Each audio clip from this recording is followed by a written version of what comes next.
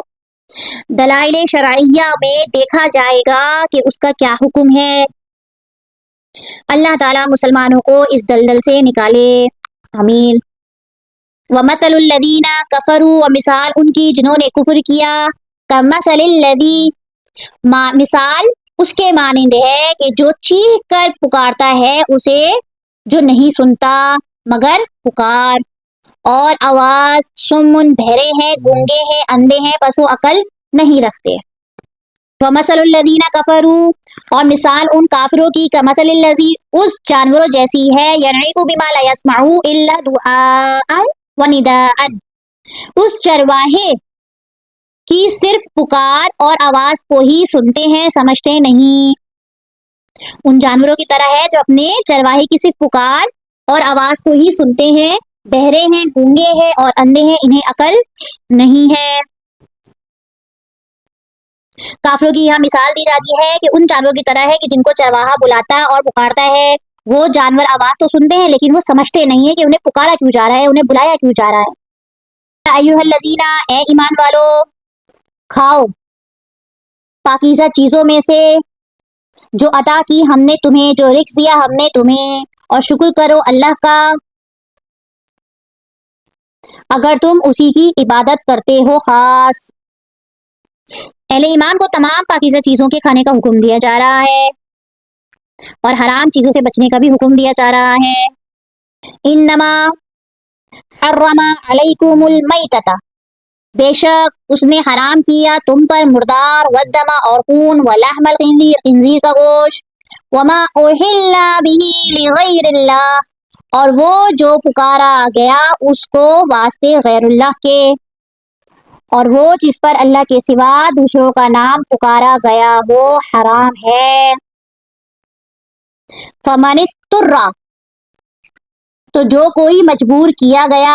غیر باغ، نہ سرکشی کرنے والا ہو، ولا عاد، نہ حد سے بڑھنے والا ہو، فلا اثم علیہ، تو نہیں کوئی گناہ اس پر، بے شک کہ اللہ تعالیٰ بخشنے والا مہربان ہے۔ اس آیت کے خاص سیاق میں ایک بات یہ ہے کہ مشرکین اس فعل کے ضمن میں تھے کہ وہ حلال جانوروں کو بھی حرام قرار دے دیتے تھے، تو اللہ تعالیٰ نے فرمایا کہ وہ حرام نہیں، حرام تو یہ جانور ہے، تو تم حلال جانوروں کو جو تم حرام کر رہے ہو وہ بحث تم اپنے اوپر ذمہ لگا رہے ہو ان کا حرام کرنے کا، اللہ تعالیٰ نے انہیں حرام نہیں کیا۔ اور اس آیت میں اچھی خاصی ڈیٹیل ہے، اگر آپ لوگوں کے پاس تفسیر عثمانی ہو یا مفتی تقی عثمانی دامت برکاتہ عالیہ کی تفسیر ہو تو اس میں سے آپ لوگ ضرور پڑھیے گا، یا انشاءاللہ زندگی میں موقع رہا تو اس کی تفسیر اچھی خاصی بڑی ہے تو اس پہ بات کریں گے۔ اس آیت کے ضمن میں بہت بڑی تفسیر ہے، جانوروں کے نام، جانوروں کے بیانات، وما احل لغیر اللہ، اس کے اوپر بھی بہت زیادہ ڈیٹیل میں تفسیر ہے۔ ان الذین یکتمون، بے شک وہ لوگ جو چھپاتے ہیں جو نازل کیا اللہ نے من الکتابی، کتاب میں سے، ویشترون، اور وہ لے لیتے ہیں بدلے میں اس کی قیمت تھوڑی سی، یہی وہ لوگ ہیں یأکلون، کہ نہیں وہ کھاتے اپنے پیٹوں میں سوائے آگ کے، اور نہ کلام کرے گا ان سے اللہ تعالیٰ یوم القیامہ، قیامت کے دن، اور نہ وہ پاک کیے جائیں گے اور نہ اللہ تعالیٰ انہیں پاک کرے گا، وَلَهُمْ عَذَابٌ أَلِيمٌ، اور ان کے لیے دردناک عذاب ہے۔ یعنی کہ اس کا بیان پہلے گزر چکا ہے کہ وہ لوگ حق کو چھپاتے تھے اور قرآنی آیات کو تھوڑے سے دنیاوی فائدے کے لیے چھپا لیتے تھے اور اس میں تحریف کر لیتے تھے، تو وہ اپنے پیٹوں میں آگ بھر رہے ہیں، اور اگر وہ اس سے کرنے کے لیے آیت بدلتے تھے تھوڑی سی قیمت میں، تو وہ جو اس کے بدلے میں وہ اپنے پیٹوں میں سوائے آگ کے اور کچھ بھی نہیں بھر رہے، تو اللہ تعالیٰ قیامت کے دن ان سے نہ کلام کرے گا اور نہ ہی انہیں پاک کرے گا۔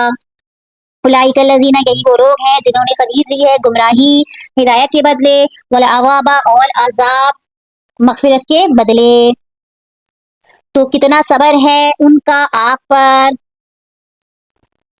عذاب کتنا برداشت کرنے والے ہیں۔ اللہ اکبر کبیرہ۔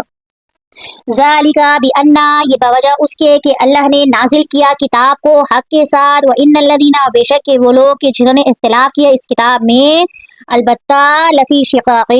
بعید، البتہ مخالفت کے دور میں ہے۔ لیس البر، نہیں ہے نیکی کہ تم پھیر لو اپنے چہروں کو مشرق کی طرف، والمغربی اور مغرب کی طرف، مطلب ساری اچھائی مشرق و مغرب کی طرف منہ کرنے میں نہیں ہے، ولیکن، اور لیکن، نیکی من آمنا، جو ایمان لائے اللہ پر، آخرت کے دن پر، والملائکتی، فرشتوں پر، والکتابی، کتاب پر، اور نبیوں پر، اور وہ دے مال اس کی محبت میں، ذوی القربا، قرابت داروں کو، والیتامی، اور یتیموں کو، اور مسکینوں کو، اور وابن السبیل، مسافروں کو،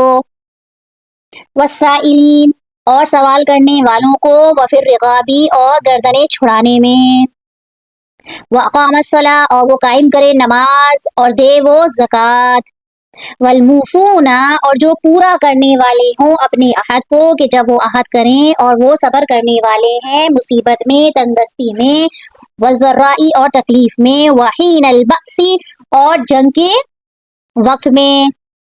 یہی وہ لوگ ہیں کہ جنہوں نے سچ کہا، اور یہی وہ لوگ ہیں جو متقی ہیں۔ اچھا، ساری اچھائی مشرق و مغرب کی طرف منہ کرنے میں نہیں، اس سے کیا مراد ہے؟ اس سے مراد کیا ہے؟ اس سے مراد یہ ہے کہ تحویل قبلے کا جو حکم ہوا تھا تو اس میں اللہ تعالیٰ نے فرمایا کہ مشرق یا مغرب کی طرف رخ کر لینا بذات خود کوئی نیکی نہیں ہے، بلکہ یہ تو صرف مرکزیت اور اجتماعیت کا حصول کا ایک طریقہ ہے۔ اصل نیکی تو عقائد پر ایمان رکھنا ہے جو اللہ نے بیان فرمائے، اور ان اعمال وہ اخلاق کو اپنانا ہے جس کی تاکید اللہ رب العزت نے فرمائی ہے۔ پھر یہاں پہ سارے ہمیں تفصیلات دے دی، فرشتوں پر ایمان، کتاب پر، نبیوں پر، مال سے محبت کرنے کے باوجود، قرابت داروں، یتیموں، مسکینوں، مسافروں، سوال کرنے والوں، غلاموں کو آزاد کرنے میں، نماز کی پابندی، زکوٰۃ کی ادائیگی، جب وہ وعدہ کریں تو اس کو پورا کریں، تندرستی میں، دکھ میں، لڑائی کے وقت صبر کریں، یہی وہ لوگ سچے ہیں اور یہی وہ لوگ پرہیزگار ہیں۔ ایھا الذین آمنوا، اے ایمان والو، لکھ دیا گیا ہے تم پر قصاص، بدلہ لینا، فی القتل، مقتولوں کے بارے میں، الحر بالحر، آزاد کے بدلے آزاد، اور غلام کے بدلے غلام، اور عورت کے بدلے عورت، فمن عفیا، تو جو معاف کر دے اپنے بھائی کی طرف سے کچھ، تو پیروی کرنا ہے بھلائی کے ساتھ، واداء، اور ادا کرنا ہے احسان کے ساتھ، دیت، یہاں پہ دیت کا بیان ہے، دیت ادا کرنی ہے یہاں پر۔ ذالک تخفیف، یہ رعایت ہے تمہارے رب کی طرف سے اور رحمت ہے، فمن اعتدی، اور جو کوئی زیادتی کرے اس کے بعد تو اس کے لیے دردناک عذاب ہے۔ زمانے جہلیت میں کوئی نظام نہیں تھا، آئے دن قبیلوں میں قتل و غارت ہوتا رہتا تھا، تو یہاں پر یہ حکم نازل کر دیا گیا۔ معافی کی دو صورتیں ہوتی ہیں، ایک بغیر معاوضہ مالی یعنی دیت کیے بغیر ہی رضا الہی کے لیے معاف کر دے، دوسری صورت قصاص کے بجائے دیت قبول کر لے۔ اگر دوسری صورت اختیار کی جائے تو کہا جاتا ہے کہ طالب دیت بھلائی کا اتباع کرے۔ وَلَكُمْ فِي الْقِصَاصِ، اور تمہارے لیے بدلہ لینے میں زندگی ہے، اے عقل والوں، تاکہ تم بچ جاؤ۔ جب قاتل کو یہ خوف ہوگا کہ میں بھی قصاص میں قتل کر دیا جاؤں گا تو پھر اسے کسی کو قتل کرنے کی ضرورت ہی نہیں ہوگی۔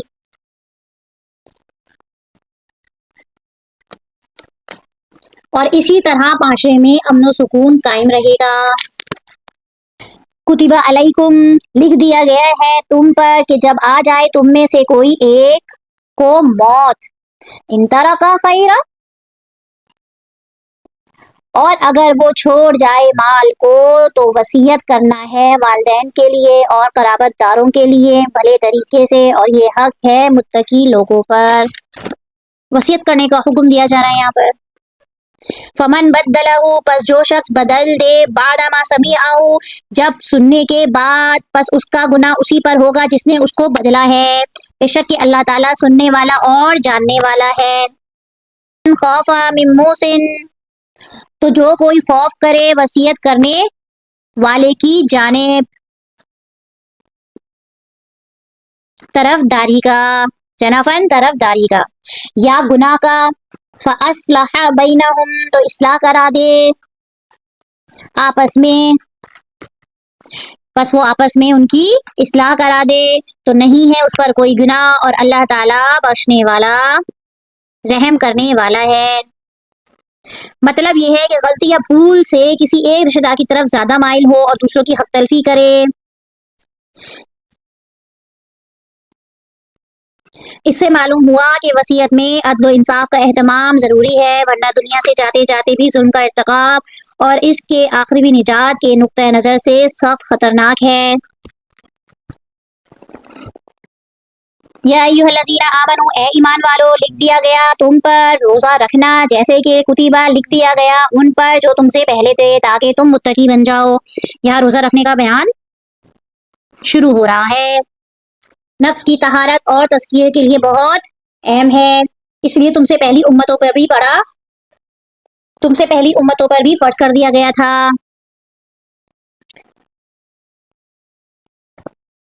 ایام معدودات گنتی کے چند دن ہی ہے، فمن کان منکم مریضا پس تم میں سے اگر کوئی ہو مریض یا سفر میں تو وہ پوری کر لے دنوں میں گنتی کو، اور دنوں میں گنتی کو پوری کر لے۔ وعلی الذین اور ان لوگوں پر یطیقونہ جو طاقت رکھتے ہوں ان کی فدیہ ہے کھانا ایک مسکین کا، پس جو شخص تطوع خیرن خوشی سے کرے کوئی نیکی تو وہ بہتر ہے اس کے لیے، اور یہ کہ تم روزہ رکھو بہتر ہے تمہارے لیے اگر تم علم رکھتے ہو۔ مسافر اور بیمار کو رخصت دے دی گئی کہ جتنے روزے رکھ سکو بیماری میں، اگر رکھنا چاہو تو رکھو ورنہ چھوڑ دو، اب بعد میں گنتی پوری کر لینا۔ پھر یہاں پہ کہا گیا یطیقونہ مشقت کے ساتھ روزہ رکھ سکیں، جو شخص زیادہ بڑھاپے یا ایسی بیماری کی وجہ سے جس سے شفا یابی کی امید نہ ہو روزہ رکھنے میں مشقت محسوس کرے تو وہ ایک مسکین کا کھانا بطور فدیہ دے دے۔ لیکن بعض مفسرین نے ترجمہ کیا ہے کہ طاقت رکھتے ہی کیا ہے، کہ جس کا مطلب یہ ہے کہ ابتداء اسلام میں روزے کی عادت نہ ہونے کی وجہ سے طاقت رکھنے والوں کو بھی رخصت دے دی گئی تھی کہ اگر وہ نہ روزہ رکھیں تو اس کے بدلے ایک مسکین کو کھانا دے دیا کریں۔ تو پھر بعد میں صاحب طاقت کے لیے روزہ فرض کر دیا گیا، تاہم زیادہ بوڑھے دائمی مریض کے لیے اب یہی حکم ہے کہ وہ فدیہ دے دیں۔ حاملہ مرضعہ عورتیں اگر مشقت محسوس کریں تو وہ مریض کے حکم میں ہوں گی، یعنی وہ روزہ نہ رکھیں، بعد میں روزے کی قضا دیں۔ شہر رمضان الذی مہینہ ہے رمضان کا، وہ ماہ رمضان وہ مہینہ ہے انزل فیہ القرآن نازل کیا گیا اس میں قرآن، ہدایت ہے لوگوں کے لیے اور واضح نشانیاں ہیں، من الہدی ہدایت کی، والفرقان اور فرقان کی، فمن شہیدہ تو کوئی موجود ہو تم میں سے اس مہینے میں، فلیصمہ پس ضرور وہ روزہ رکھے، فمن کانا مریضن اور جو کوئی مریض ہو یا سفر میں ہو تو گنتی پوری کرنا دوسرے دنوں میں،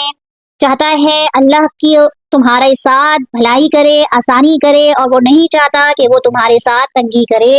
وَلِتُكْمِلُوا الْعِدَّةَ تاکہ تم مکمل کرو گنتی کو، وَلِتُكَبِّرُوا اور تاکہ تم بڑائی بیان کرو اللہ کی، عَلَىٰ مَا هَدَاكُمْ جو اس نے تمہارے اوپر ہدایت دی تمہیں، اور اللہ تعالیٰ کی دی ہوئی ہدایت پر اس کی بڑائیاں بیان کرو، اور تاکہ تم شکر ادا کرو۔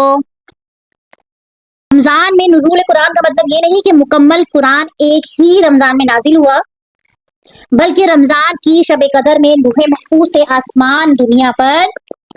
سے دنیا پر اتارا گیا۔ رمضان میں نزول قرآن کا آغاز ہوا اور پہلی وحی جو غار حرا میں آئی وہ رمضان میں آئی، اس اعتبار سے قرآن مجید اور رمضان المبارک کا آپس میں نہایت گہرا تعلق ہے۔ اسی وجہ سے نبی کریم صلی اللہ علیہ وسلم اس ماہ مبارک میں حضرت جبرائیل علیہ السلام کے ساتھ قرآن کا دور کیا کرتے تھے، اور جس سال آپ کی وفات ہوئی آپ نے رمضان میں جبرائیل علیہ السلام کے ساتھ 2 مرتبہ دور کیا، رمضان کی 3 راتوں